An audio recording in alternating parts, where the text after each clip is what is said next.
Summer வந்தாச்சு. What's your plan for this holiday? எங்க கிட்ட விட்டுருங்க, நாங்க பாத்துக்கிறோம். VGT Holidays. GT Holidays, South India's #1 travel brand.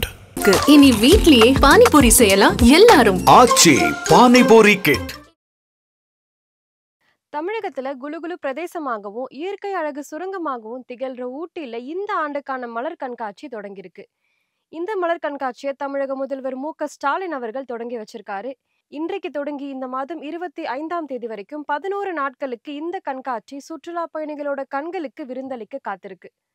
நமது நாட்டை ஆட்சி செஞ்ச வெள்ளையர்கள் காலத்திலிருந்தே கடந்த 100 வருடங்களுக்கு மேலாக சுற்றுலா பயணிகளோட கண்களுக்கு விருந்து படைக்கு ஊட்டி மலர் கண்காட்சி வரலாற்றை சற்றே திரும்பி பார்க்கலாம்.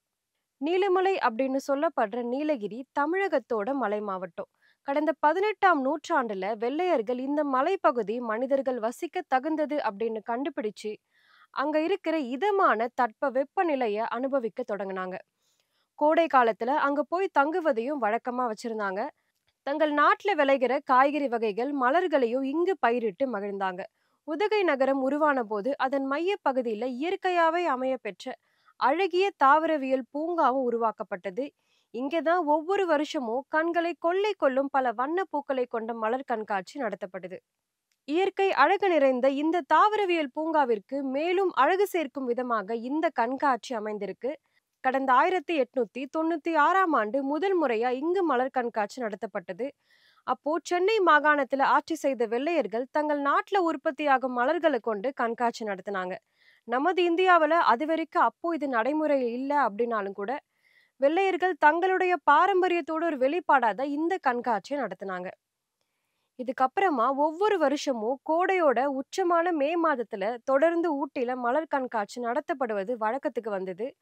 1896ஆம் ஆண்டுல இருந்து 1979ஆம் ஆண்டு வரைக்கும் இதனை நீலகிரி வேளாண் தோட்டக்கலை சங்கம் தான் நடத்தி வந்துச்சு.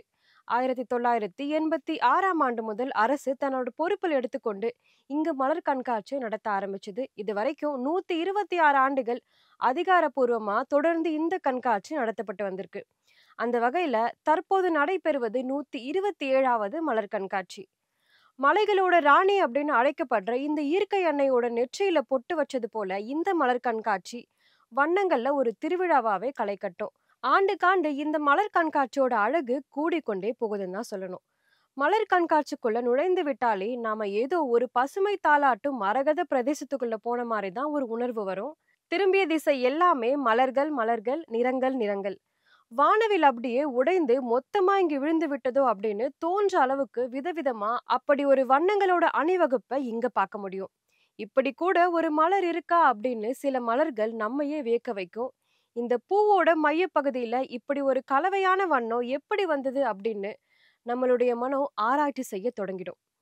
இந்த பூவோட இதழ் நெடுகிலும் இப்படி ஒரு கோடு யாரால வரையப்பட்டது, அந்த பூவோட இதழ் நடுவுல சிதறிய புள்ளிகள் எப்படி வந்தது அப்படின்னு நம்மளுடைய மனது வியந்து பார்க்கும். இப்படி இந்த பூங்கால தொட்டிகளிலும் பாத்திகளிலும் மரங்கள் செடி கொடிகளிலும் பூத்து குலுங்கும் மலர்கள் வண்ண பூச்சிகளோட சிறகடிப்பா வனத்தை வனப்பாக்கி நம்மளுடைய மனதையே மயக்கிடும்.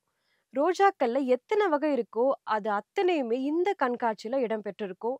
நீர்ல பூக்கும் அல்லி வகைகள், நிலத்தை பற்றி கொண்டிருக்கும் பொட்டு பூக்கள், ஆர்கிட் எனப்படும் அழகு கொஞ்சம் பட்டுப்பூக்கள், செடியில பூத்த தாமரை அப்படின்னு சொக்க வைக்கும் டாலியா, நறுமணம் கமழ செய்யும் ஆஸ்டர் மேரியா, மேரிகோல்ட் மற்றும் டுலிப், டயாந்தஸ், டாஃபடில் என இந்த கண்காட்சியில கண் சிமிட்டும் எண்ணில் அடங்காத பூக்களோட பெயர்களை சொல்லிக்கிட்டே போகலாம்.